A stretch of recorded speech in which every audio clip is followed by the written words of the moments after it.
when I heard that there was going to be a student loan bill included in this health care bill, I was super excited about it because that means that finally education is going to be affordable for everyone. There's going to be a little government help, and students can look forward to higher education. But from what I have read about this bill, that is not the case. All right, before we get to your complaints, let me tell people the good side of it, right? What they're doing is they're taking out the middleman. And this is the part of the bill that I love, okay? So what used to happen is you go to get a loan, you get it from a private company, bank, et cetera, right?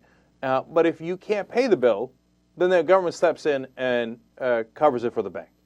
Okay, so the bank can't lose, right? And if you need it subsidized, the government subsidizes it for you, not the bank. So what winds up happening? The banks take the profits, but none of the losses. So what they wind up having is, as usual, privatize the gain, socialize the losses, right? So eventually we got to the point where we're like, why are we doing this? If the government's the one backing up the loans, why doesn't the government just give you the loans? That way you can get the profit and the losses, and that'll mitigate one another. And it turns out if you do this, you save $61 billion. Awesome. Okay? So I love that, and it's a rare situation where corporate America lost.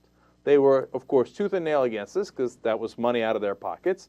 But it made no sense whatsoever. It's the most illogical thing in the world. So Obama delivered on that, so I thought, that's great. Okay? And that is true. That is the good side. Now, what's the downside? Okay, so first of all, let me just comment on that.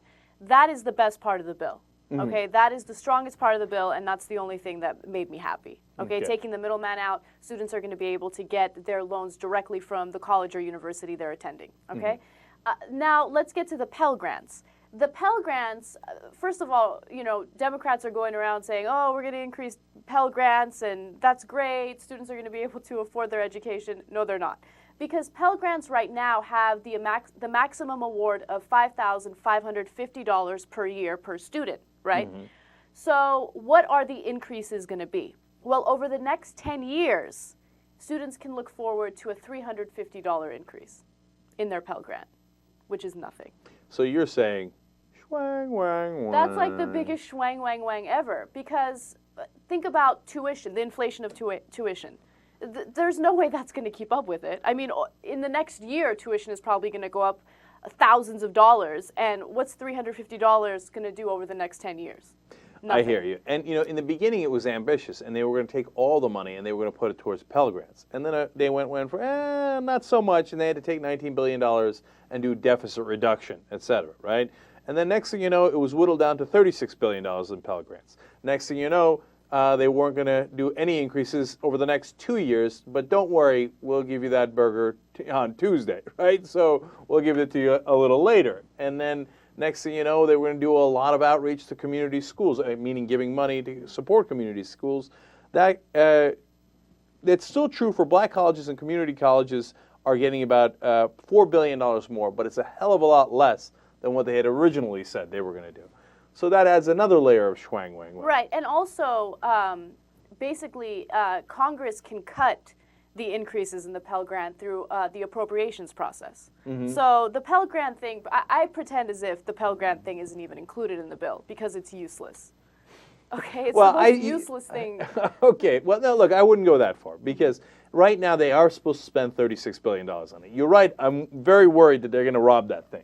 Now remember, Social Security actually has, for example, has an enormous surplus, except they already robbed it. They already spent the surplus. So then they turn around and go, oh, we got to cut Social Security because we don't have the money anymore. Well, we would have had the money if you didn't spend it on all these nuclear weapons that then you later throw in the garbage, right? That's going to get too big a topic. But on this one, you know, there's definitely a good side to it, no question, right? But when you look at the overall picture, I'm swayed by what Anna's saying. Because, like I said, I was going through Scotland, the one thing that wound up, one thing that strikes you is their public education system, all the way back a couple of hundred years ago, winds up producing some of the most brilliant scholars in world history, right? And whenever you talk to any successful person these days, they always tell you, well, my big break was that I got a free education, right? Because that education is the great equalizer. That happened to my dad. So my dad's in a small village in southeastern Turkey. How the hell is he going to get out? He studied his ass off, got into one of the top schools in Turkey, and went there and got a free education. Right. Without a free education, you can't move up. Yes, yes. Okay, thank you. Because you're making the point that I'm trying to make here. People are saying, but don't you understand this bill is such a good idea because now the interest rates on these loans is going to be much lower. No, I don't understand because I don't think you should need to have you shouldn't have to take out loans to get an education. You shouldn't be $100,000 in debt for your bachelor's degree. That's ridiculous. Some people are saying it's the new form of indentured servitude. Which you remember back in the day, if you're from reading your history, that they'd say, and it still happens today too, with the coyotes that bring the migrant workers into this country and other countries, et cetera, and say, all right, look, it costs us X amount of money to bring you here, so you have to pay that off. So you have to work here for 7 years, et cetera, and then you're not a slave, but kind of for 7 years. Now, that's a bit extreme in this case. And look, I had loans and I paid them off, et cetera, right? Mm-hmm. And it can be done. But it really does tie you down. And so I'm not saying that everybody needs to be guaranteed a free education at Harvard, okay? Mm-hmm. But there does need to be some sort of system that allows you to go to a school that is free. So because equality of opportunity is the most important thing. That's what America is supposed to be all about. And so when Anna expresses frustration that a couple of years from now you're going to get $350 more for the tremendous loans that you're going to accrue, I'm also frustrated. Yeah.